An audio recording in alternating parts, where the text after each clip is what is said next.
Welcome to the Watson Weekly Friday edition. I'm your host, Rick Watson. Hi, it's Jessica Lesesky. I'm just trying to stay warm, Rick. I said I'm going to bribe a groundhog. I don't know about you. Winter, I'm over it. Let's move on. I am challenged here. 1 degree is not a temperature. It is not. It's not. I saw like the Hudson rivers freezing over. It is. How's everyone? Just doing a wellness check. Are you surviving? We are taking a lot of taxis everywhere because no one wants to walk around outside. And you know that's tough for New Yorkers who like to walk everywhere. That's right. That's almost like blasphemous material, right? Like hailing a cab, calling Ubers. You guys like walk 20,000 steps a day. Exactly. I mean, that's... it's exciting to think about. We're trying to... Again, I am betting on the groundhog. Hopefully, no shadow seen. No, I'm going to throw some carrots his way, whatever it takes. Let's move on with this. But the good news is we do have another show. We have continued with this format of really bringing you the news as only we can do.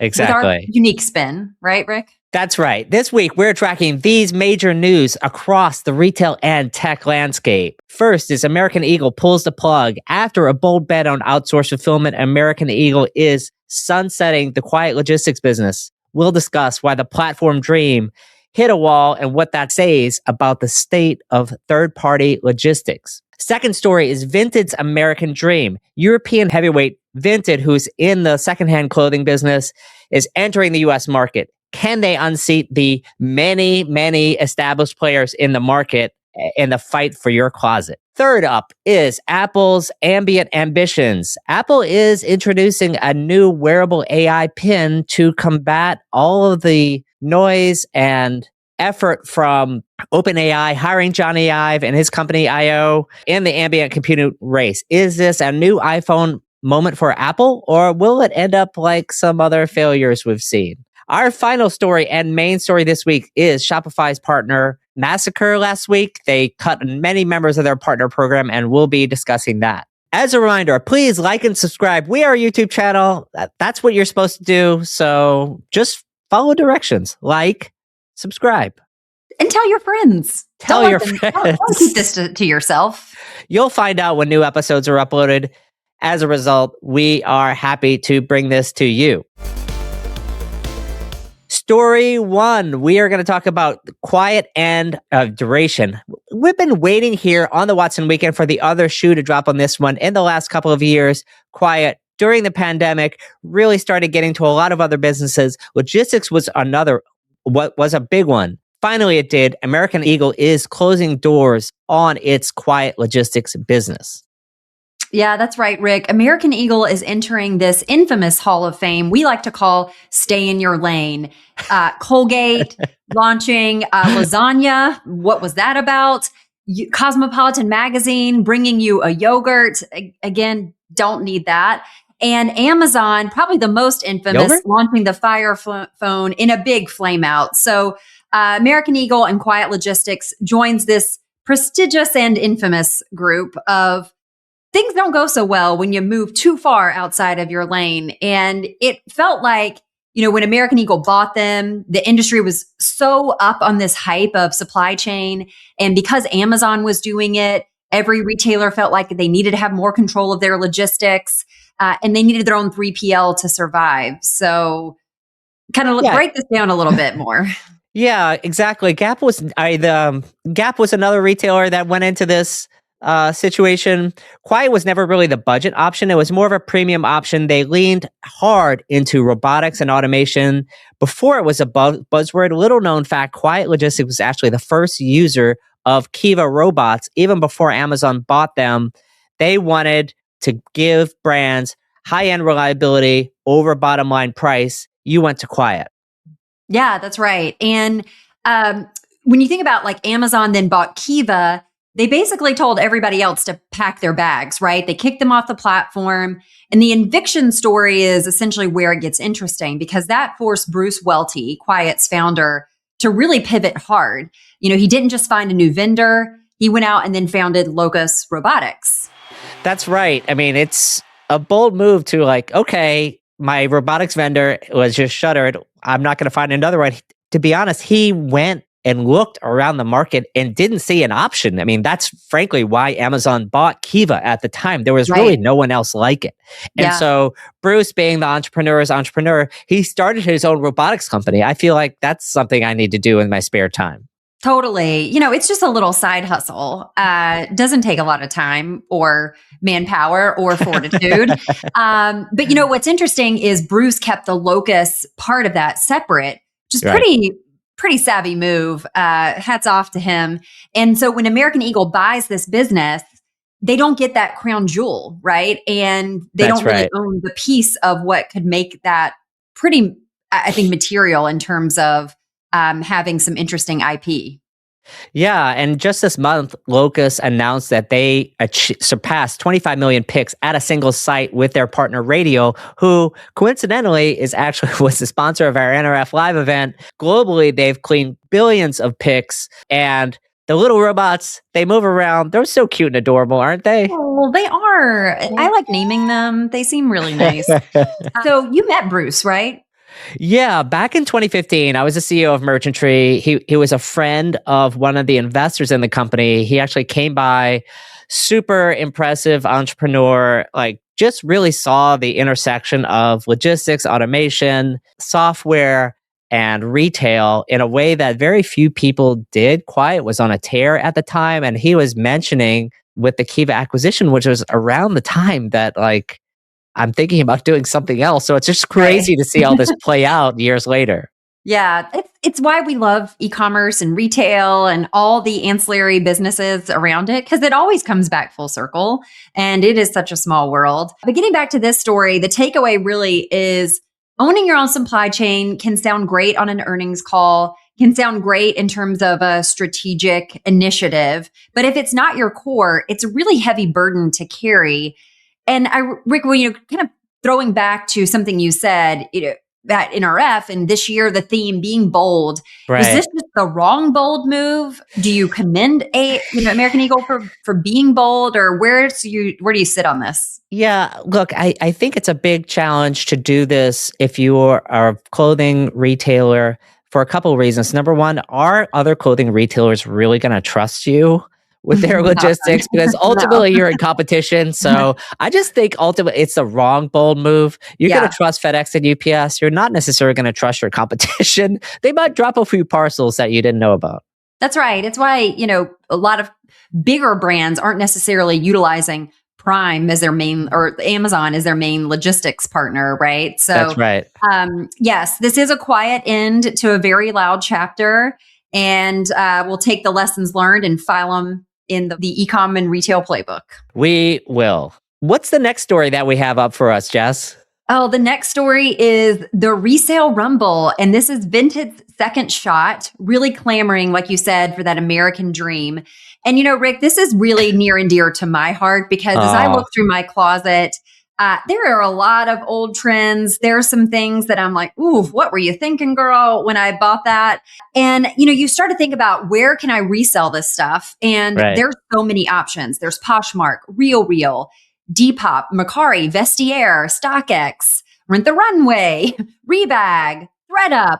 The list goes on and on. And really the antithesis of it all, and I guess the mothership of eBay, which fumbled so badly on resale, like it opened up the door because none of these companies in theory should really exist. No. There's the places go on. And then my also favorite one is the Facebook Marketplace, because I love the memes that go around with like the husbands and they're like, here I am sitting in this parking lot waiting to get murdered to exchange hands for like this, get $5 for my toaster. Correct. Yeah. So it is a crowded space. Yeah, it's definitely a crowded room, and you pointed out. But there's a new and technically returning guest, especially to the North American market, not necessarily the US, Vinted. They're a European powerhouse. They're actually quite successful there. They're currently pouring tens of millions of dollars into a massive North American relaunch. And is this a second bite at the apple for them? Like, what do they have that other people don't have? Yeah, it's an interesting question, and I'm not really sure I have the answer. Like, they tried years ago, it didn't stick. What they're doing this this year is they're essentially kind of flipping the script in terms of the way that they're bringing the business to market, right? So instead of saying, "Hey, we're going to charge the seller," they're actually charging the buyer. So it's a really interesting dynamic that I don't know is necessarily going to play out as well for them. Right. Yeah, because buyer, I mean, if you have looking at a price on a site, you want to know what you're going to pay, and you're not paying a buyer fee on eBay, although you potentially pay an eBay risk fee. That's Yeah. hidden below the line there.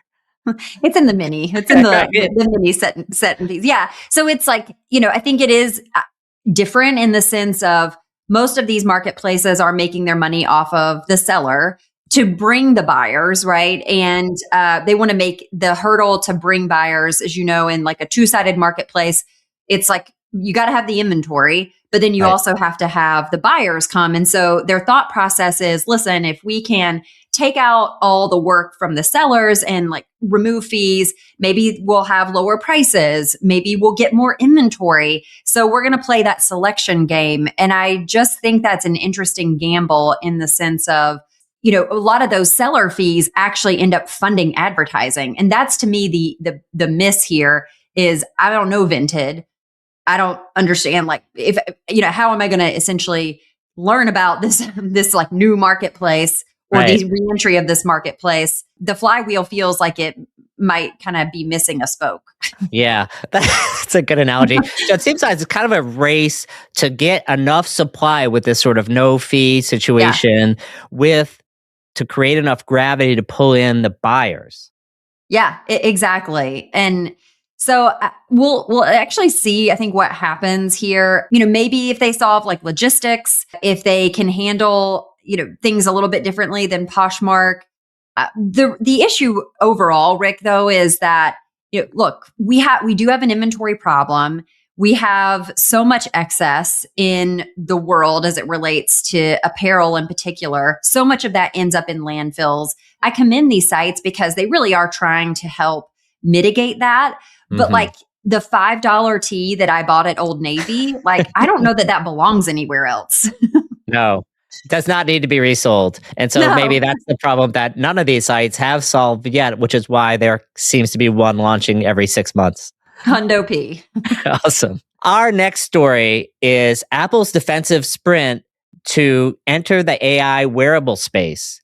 Did you see the latest leak, Jess? I mean, Apple is reportedly panicking over the fact that OpenAI is developing AI hardware. Obviously, this is something they knew was coming with Johnny Ive. They're potentially launching a product this year. Apple's thinking about launching a product next year. What do you think is happening here, and how about the timing? Yeah, I mean, the timing is interesting. We're not talking about pennies here. $6.5 billion is what was paid for Johnny Ive's startup. That's, and if you don't know him, it's Apple's former design god building a rival device, essentially. So he has been critical in the Apple ecosystem. And we know Apple cares so much about the customer experience, the interface. So to have him on the other side, really kind of clamoring at potential market share, especially in a space that we know is so hot as AI, I think is what's pretty interesting. OpenAI is aiming for this launch in 2026, and Apple's maybe gonna do something in 27.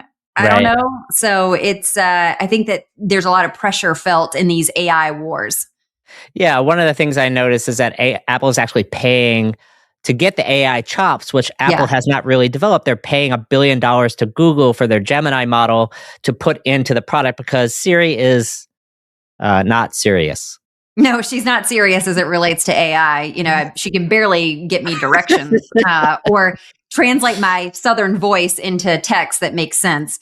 So, when we talk about wearables and devices, Rick, is this glasses? What are we talking about here?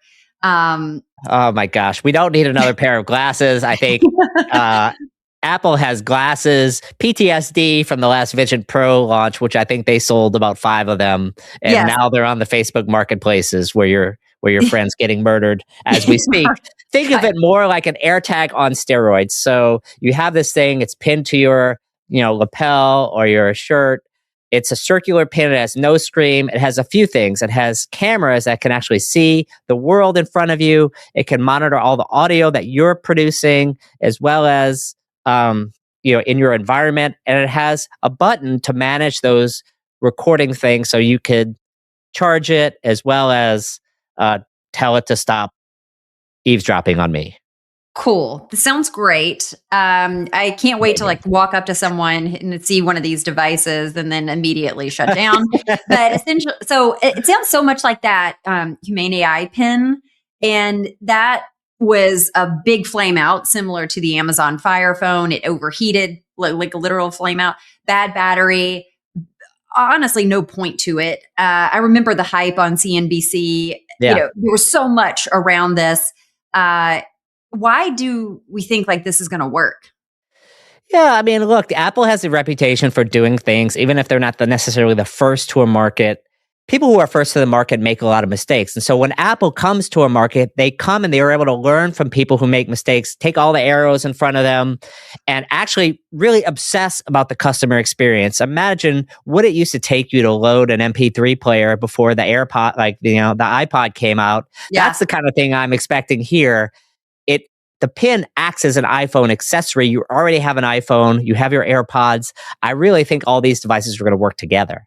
If you think about it, like maybe Apple watching and learning here and seeing how it plays out could really work to their advantage in bringing something to market that's actually useful than having another situation like an AI pin or, the Zune. If I'm doing my throwback to my MP3 days.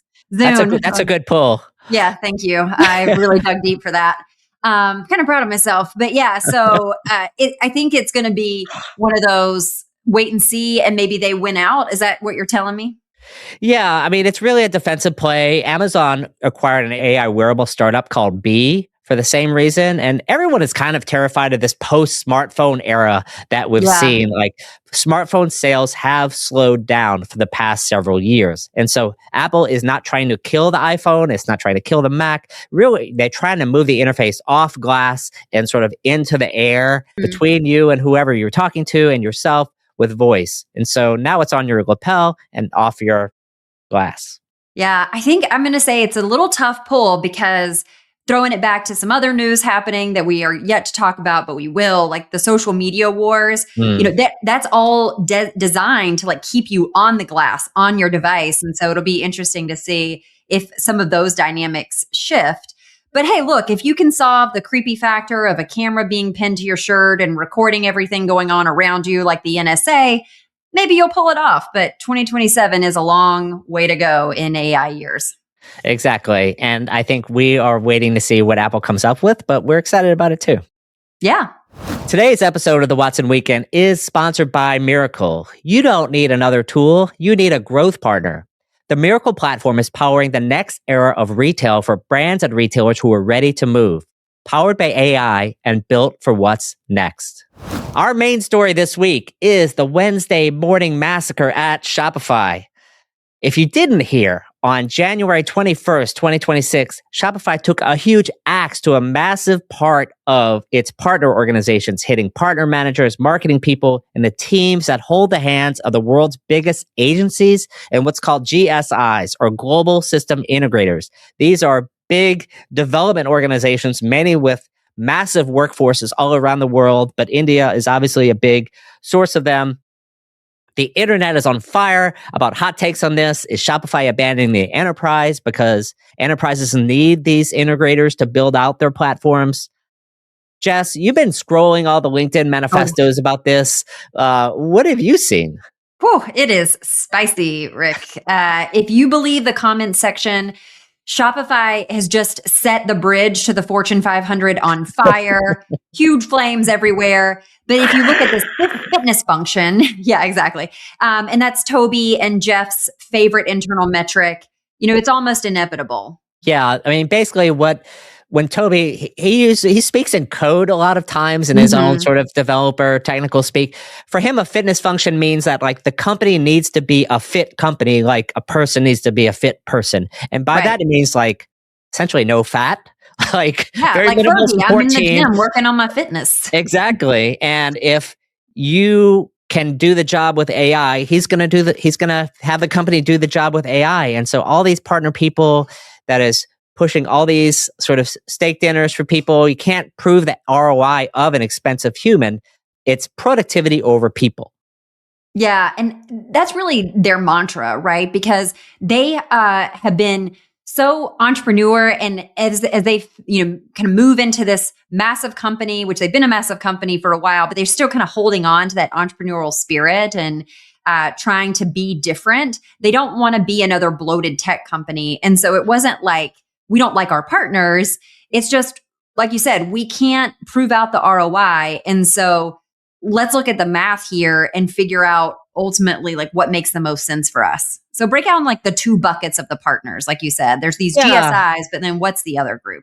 Yeah, I think, look, Shopify is a juggernaut now, but they weren't always this way. Shopify was dependent on a lot of these partners to convince brands to bring it business. And that's how they built a lot of these business.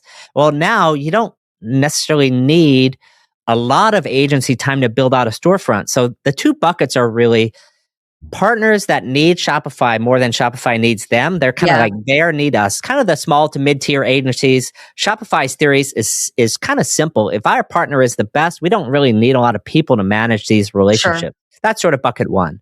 Bucket two is the global system integrators. So like Accenture, Deloitte, IBM, Cognizant, EPAM, TCS. These guys, it's hard to imagine. They make a lot more money selling products from like SAP, Oracle, AWS, Microsoft, Google Cloud than they do on like a simple Shopify store, which frankly you can now get AI to build on your behalf. Right. Yeah. Because like those are more complex integrations. They take lots of people. They take like technical fortitude. They take project managers. And so you got to have a whole team, which is like these organizations kind of thrive off of, swarming in to kind of build this out. And they're very complex, faceted initiatives. And that's not really Shopify's game. They don't like to live in the world of complexity. No, this 18-month deal cycle, it's like, hello, is it done yet? I mean, Kaz Najatian, the former COO of Shopify, says like, why is enterprise software so expensive? He basically thought it's like there's so many steak dinners that get into closing that deal. And so I think basically steak dinners canceled. Canceled. Yes. We don't like steak. We're going vegan, or just not eating at all.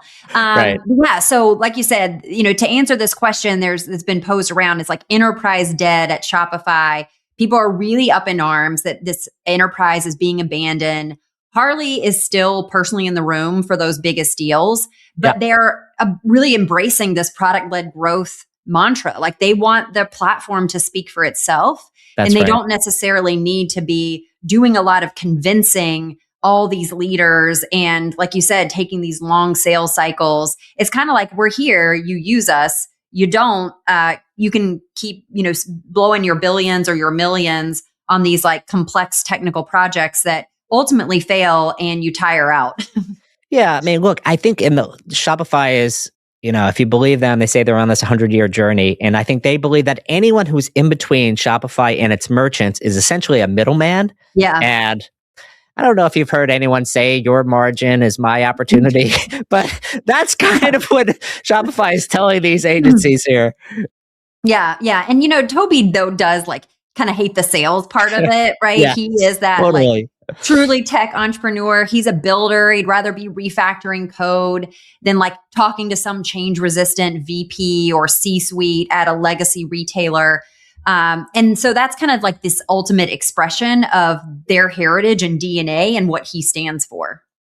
Yeah. I mean, and if you're an agency owner listening to this, I mean, Shopify hasn't left the building like Elvis, but they've definitely stopped picking up the tab for your appetizers. Maybe your steak dinner, you're on your own. You're going to have to pick up the tab. There's going to be this awkward pause at the end of the date. Like, is he going to pick up the bill? Am I? No Del Frisco's for you guys. Sorry. Negative. So Shopify, this is where they want you, where you need them. They don't need you.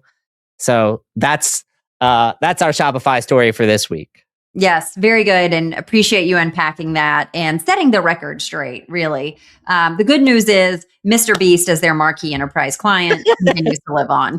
Oh, I love it. And That joke will never get old. It will. It's just like a gift that keeps on giving. I love it so much. Shout out to Tucker. Well, that's another week of retail reality in the books. We've survived the returnuary tsunami, seen eBay play Let's Block Bots with agentic AI, and watched Shopify try to turn every merchant into a tech mogul. Jess, any words of wisdom before we go dance into the weekend? Oh, I just got one for you. If your AI agent spent more on your credit card this week than you did, it might be time for a gut check and a performance review. Ouch. Remember, if your checkout experience is also a leaky funnel, don't blame the algorithm, blame the mirror. Yeah, I mean, exactly. Stop chasing the toolification of what's going on. Build what you actually need to exist. We're going to be back Monday to Meta and UPS earnings and more. That's right. The notebook guy will be here with all of your latest updates on what's going on in the earnings showdown. Until then, stay bold, stay contrarian, and for the love of logistics, check your tracking numbers. We're Rick and Jess. This has been Watson Weekend Friday episode. Thanks so much.